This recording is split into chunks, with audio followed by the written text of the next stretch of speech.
Seperti di atas, demikian pula di bawah. Seperti di dalam, demikian pula di luar. Kata-kata ini terukir dalam tablet Zamrud yang legendaris, menyimpan misteri yang melampaui waktu, sebuah kunci yang membuka arsitektur tersembunyi dari alam semesta. Inilah hukum korespondensi, sebuah kebenaran abadi yang dibisikkan oleh para bijak, terjalin dalam struktur realitas itu sendiri. Ia mengungkap bahwa kosmos yang luas dan partikel terkecil, yang terlihat dan yang tak terlihat, yang fisik dan yang spiritual, semuanya adalah refleksi dari tatanan ilahi yang sama. Bintang-bintang yang menyala di kehampaan tak terbatas, dibentuk oleh kecerdasan yang sama, yang membentuk atom dalam tubuh kita. Yang besar dan yang kecil, yang luar dan yang dalam, bukanlah realitas yang terpisah, tetapi manifestasi berbeda dari satu kekuatan universal. Hari ini, kita akan menyelami kedalaman prinsip kuno ini, menjelajahi hubungannya yang mendalam dengan ilmu pengetahuan modern, gema kebijaksanaannya dalam pemikiran mistikus dan filsuf, dan yang paling penting, bagaimana ia dapat mengubah cara kita memandang realitas itu sendiri. Alam semesta sebagai cermin hukum korespondensi mengungkap realitas fraktal, sebuah alam semesta di mana pola keseluruhan terulang tanpa henti dalam bagian-bagian terkecilnya. Sel-sel dalam tubuh kita membawa kode genetik yang sama, yang membentuk seluruh keberadaan kita. Gerakan spiral galaksi mencerminkan tarian elektron di sekitar inti atom. Ini bukan kebetulan. Ini adalah refleksi dari hukum tak terlihat yang mengatur semua keberadaan, dari yang mikroskopis hingga kosmik. Namun prinsip ini tidak hanya berlaku dalam ranah fisik. Ia juga mengatur dunia batin kita, pikiran, emosi, dan jiwa. Realitas itu sendiri adalah cermin. Jika kamu ingin memahami misteri alam semesta, lihatlah ke dalam dirimu sendiri. Para bijak besar telah lama mengetahui bahwa sebagaimana kekuatan langit membentuk dunia materi, keadaan batin kita membentuk realitas yang kita alami. Ketika pikiran penuh kekacauan, dunia tampak penuh ancaman. Ketika jiwa berada dalam harmoni, kehidupan mengalir dengan kejelasan dan tujuan. Dunia luar hanyalah refleksi dari dunia dalam. Jamhu. Benih ilahi dalam diri kerajaan Tuhan ada di dalam dirimu. Lukas 17:21. Kata-kata ini diucapkan oleh Yesus Kristus adalah gema dari kebijaksanaan hermetis, bahwa setiap manusia adalah mikrokosmos dari alam semesta yang lebih besar. Kekuatan yang menggerakkan galaksi juga bergerak di dalam diri kita. Pikiran, emosi, dan keinginan kita bukan sesuatu yang tak terpisah, tetapi ombak yang merambat keluar, membentuk struktur realitas itu sendiri. Filsuf Plotinus memahami kebenaran ini ketika ia menulis, semakin seseorang mengenal dirinya sendiri, semakin ia mengenal alam semesta dan segala yang melampaui itu. Inilah makna sejati dari mengenali diri sendiri. Bukan sekadar memahami pikiran, tetapi menyadari bahwa menjelajahi kedalaman keberadaan kita berarti menjelajahi kosmos itu sendiri. Mistikus, bijak, dan filsuf sepanjang masa telah mengajarkan bahwa batas antara diri dan alam semesta hanyalah ilusi. Bahwa kesadaran kita tidak terpisah dari kecerdasan besar yang menghidupkan bintang-bintang. Carl Jung, sarjana besar alam bawah sadar, mengungkap bahwa ketidaksadaran pribadi hanyalah cerminan dari ketidaksadaran kolektif. Lautan luas simbol, ide dan arketipe yang menghubungkan seluruh umat manusia. Ini berarti bahwa perjalanan ke dalam diri bukan sekadar perjalanan untuk menemukan jati diri. Ia adalah perjalanan kembali ke sumber. Alkimia jiwa Para alkemis kuno telah lama mengetahui rahasia ini. Pencarian mereka akan batu filsuf, zat mistis yang dikatakan bisa mengubah timah menjadi emas, bukan tentang kekayaan material.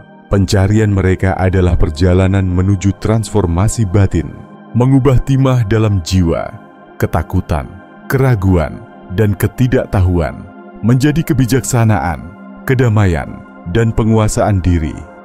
Paracelsus, salah satu alkemis terbesar sepanjang masa, menulis, "Mengenal diri sendiri adalah langkah pertama untuk mengenal segala sesuatu." Inilah karya besar yang sejati. Proses alkimia menyelaraskan diri dengan tatanan ilahi alam semesta. Ketika kita mengubah yang ada di dalam, kita juga mengubah yang ada di luar. Ketika kita menyempurnakan dunia batin kita tidak hanya mengubah hidup kita sendiri, kita juga mengubah frekuensi realitas itu sendiri. Inilah kekuatan tersembunyi dalam hukum korespondensi. Ia adalah jembatan, portal antara dimensi, benang yang menghubungkan roh dan materi, diri dan kosmos, kesadaran dan penciptaan. Dan mereka yang memahami rahasia ini tidak lagi melihat realitas sebagai sesuatu yang tetap. Mereka menyadari bahwa realitas dapat dibentuk, dikuasai, dan ditransformasikan. Dan sepanjang sejarah, para pencari kebijaksanaan telah merenungkan misteri terbesar. Apa yang nyata? Apakah dunia nyata adalah dunia yang dapat kita lihat, sentuh, dan dengar? Ataukah kekuatan tak kasat mata yang membentuknya? Prinsip korespondensi mengungkapkan sebuah kebenaran tersembunyi. Roh dan materi, meskipun tampak terpisah, hanyalah dua refleksi dari esensi ilahi yang sama, saling mencerminkan di seluruh tingkat keberadaan. Hukum kuno ini membisikkan sebuah wahyu mendalam. Apa yang terjadi di atas, bergema di bawah. Dan apa yang terjadi di ranah tak terlihat, tercetak dalam dunia materi. Alam semesta bukanlah tarian acak tanpa makna, tetapi harmoni yang terstruktur, di mana energi mengalir dari yang tak terlihat ke dalam bentuk, dan dari bentuk kembali ke yang tak terlihat. Roh adalah sebab, dan materi adalah akibatnya.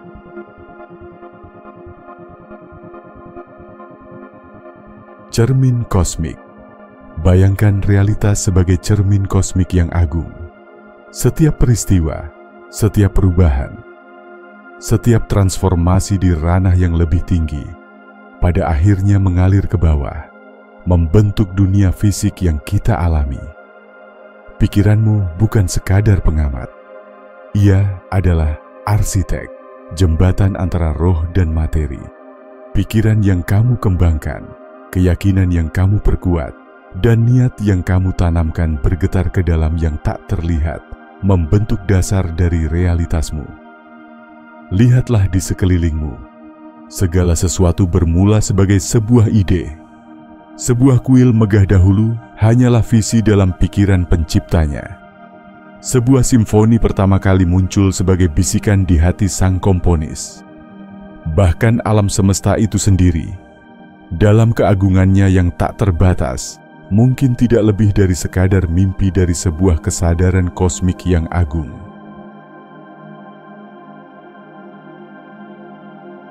Cetak biru dari roh. Inilah esensi dari hukum hermetis yang kedua. Roh adalah cetak biru awal, kekuatan tak kasat mata dari mana segala sesuatu muncul.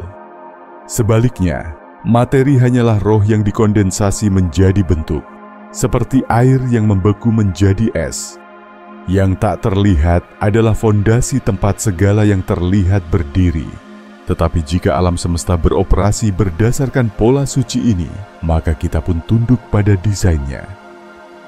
Kekuatan tak kasat mata dari pikiran bawah sadar kita membentuk jalannya kehidupan jauh lebih besar daripada tindakan fisik yang kita lakukan. Emosi kita, niat kita, keyakinan terdalam kita, Semuanya merambat keluar, menciptakan realitas yang kita jalani.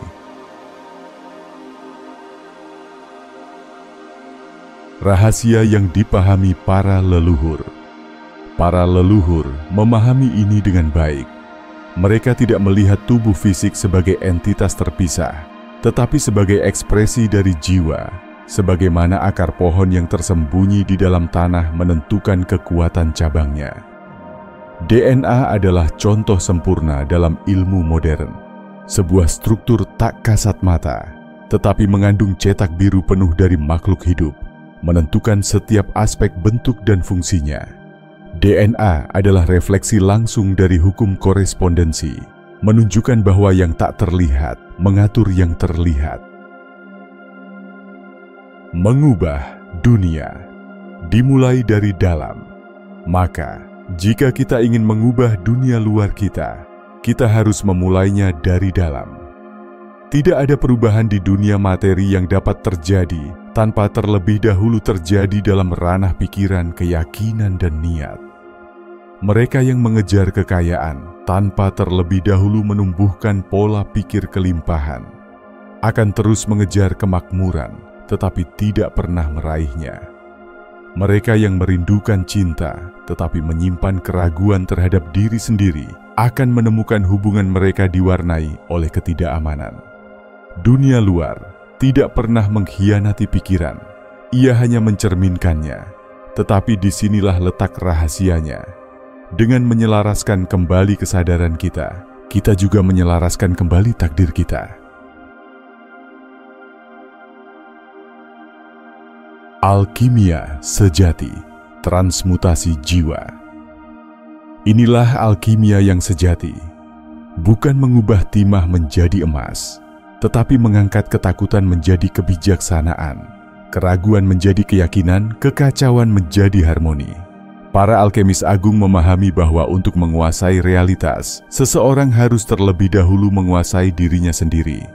Perjalanannya bukan untuk melarikan diri dari materi, tetapi untuk melampauinya, untuk menyadari bahwa materi dan roh bukanlah musuh, tetapi sahabat dalam tarian abadi.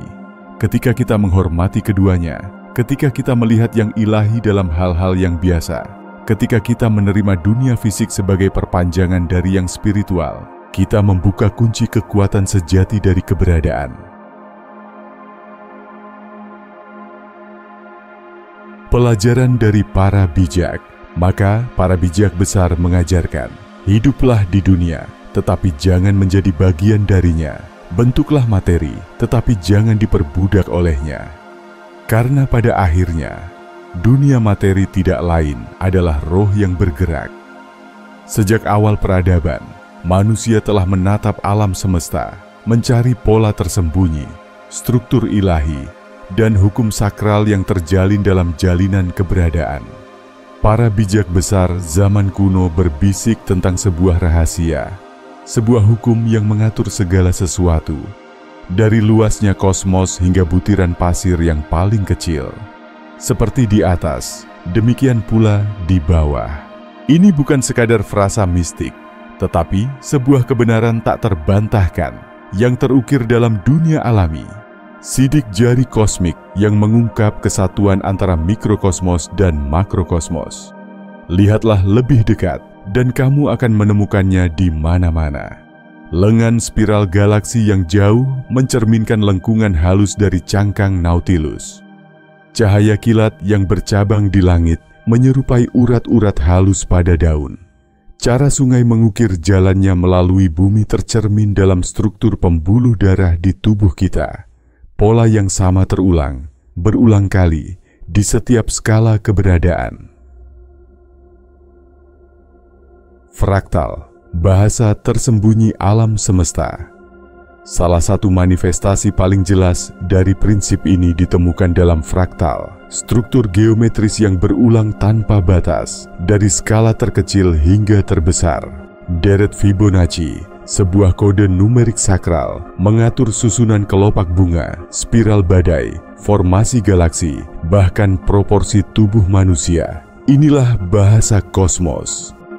Sebuah matematika tersembunyi yang menjadi dasar dari seluruh penciptaan. Tidak ada satupun di alam yang berdiri sendiri. Denyut kehidupan mengikuti ritme ilahi, kelahiran, pertumbuhan, kehancuran, dan pembaruan. Sebagaimana bumi mengalami pergantian musim, demikian pula semua makhluk hidup bergerak melalui siklus transformasi. Pasang surut lautan yang ditentukan oleh tarian surgawi bulan mencerminkan naik turunnya napas dalam tubuh manusia.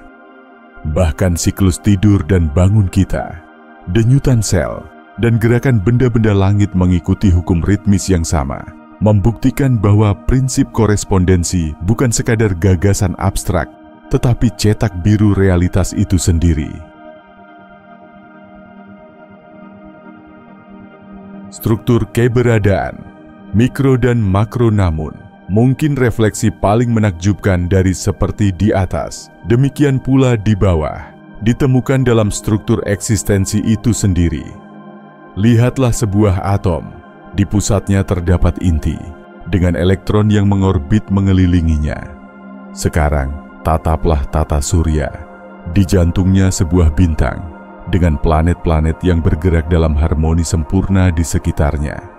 Arsitektur kosmos tercermin dalam ranah subatomik, mengisyaratkan bahwa kita mungkin hidup dalam alam semesta holografik, di mana keseluruhan tercermin dalam setiap bagiannya. Mamyang. Bam dari filsafat kuno hingga ilmu modern, gagasan ini tidak hanya memukau para mistikus kuno, tetapi juga beberapa pemikir ilmiah terbesar di zaman kita.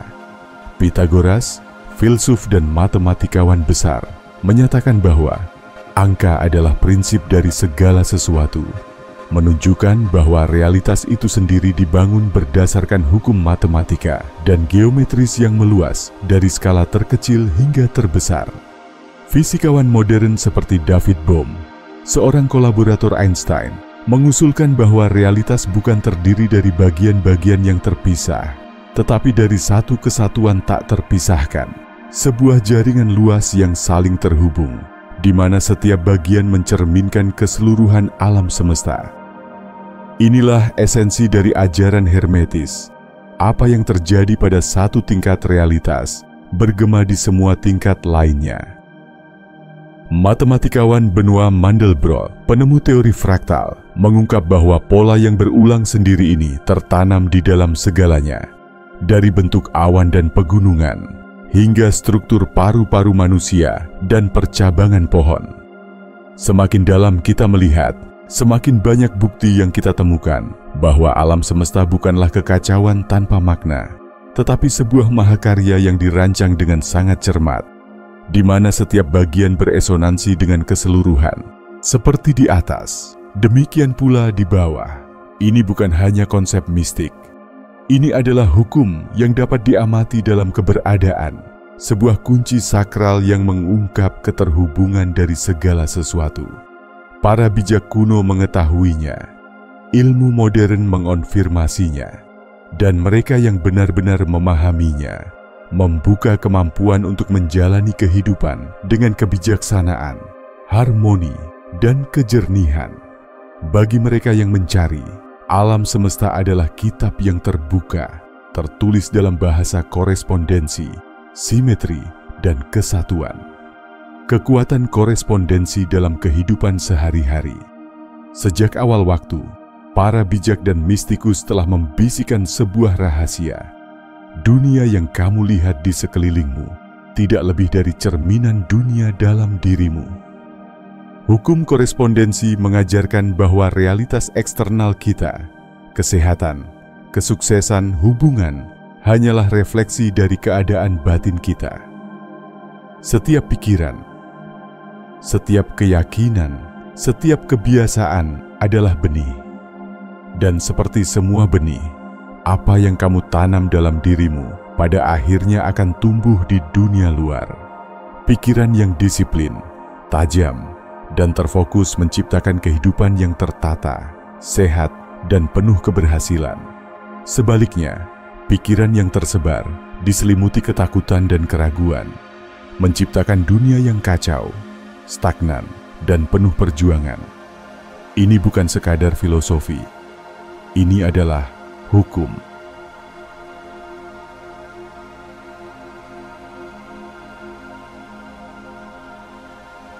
Tubuh sebagai cerminan pikiran, perhatikan tubuh. Mereka yang hidup dengan disiplin, yang memperlakukan tubuhnya sebagai kuil, memancarkan kekuatan, energi, dan vitalitas. Tubuh mereka mencerminkan penguasaan batin mereka. Di sisi lain, pikiran yang lemah, mudah teralihkan, tidak mampu berkonsentrasi, menciptakan ketidakteraturan, kelelahan, dan ketidakseimbangan. Keadaan fisik mencerminkan pikiran. Ketika pikiran kehilangan kejernihannya, demikian pula kehidupan. Ketika jiwa diabaikan, dunia menjadi kusam dan kehilangan makna. Tetapi ketika pikiran terlatih, ketika dunia batin dipelihara dengan cermat, hidup mulai selaras. Filsuf Yunani kuno Aristoteles memahami ini ketika ia berkata, "Kita adalah apa yang kita lakukan berulang kali. Maka keunggulan bukanlah tindakan, tetapi kebiasaan." Pilihan kecil yang kita buat setiap hari, ketika diulang dari waktu ke waktu, membentuk takdir kita. Transformasi melalui konsistensi. Bayangkan air. Satu tetes air yang jatuh ke batu mungkin terlihat tak berarti, tetapi biarkan ia jatuh hari demi hari, maka ia akan mengukir batu itu hingga berlubang. Begitulah transformasi terjadi. Setiap gelas air yang kamu minum memberi nutrisi pada tubuhmu. Setiap langkah yang kamu ambil dalam latihan memperkuat ototmu. Setiap momen refleksi memperdalam kejernihan pikiranmu. Tindakan-tindakan kecil ini yang tampaknya tidak signifikan jika dilihat secara terpisah, ketika terkumpul menciptakan perubahan yang monumental. Namun, kebanyakan orang mencari transformasi di luar dirinya. Mereka mencari solusi eksternal untuk masalah yang hanya dapat diselesaikan dari dalam. Tetapi hukum korespondensi menjelaskan dengan jelas, dunia luar tidak akan berubah sampai dunia dalammu berubah lebih dahulu.